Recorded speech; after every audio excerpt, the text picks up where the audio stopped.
Rishivandiyam, Villupuram district. இந்த அர்த்தநாரீஸ்வரர் கோவிலில் இங்கே ஒரு சிற்ப மண்டபம் இருக்குது. அந்த சிற்ப மண்டபத்தில் யாழி நிற்கிற மாதிரி 2 தூண் இருக்குது. ஆனால் இந்த ஒரு தூணுக்குள்ளே மட்டும்தான் இந்த கல் யாழியோட வாய்க்குள்ளே உருளுது. அதுக்கு பக்கத்துலேயே காது மாதிரி ஒரு அமைப்பு, பெரிய ஓட்டை இருக்குது. அது வழியாக எடுக்க முடியாது.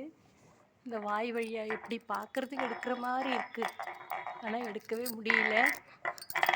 அது மேலே நல்லா ஏறி நின்று கூட எடுத்து பார்த்தேன்.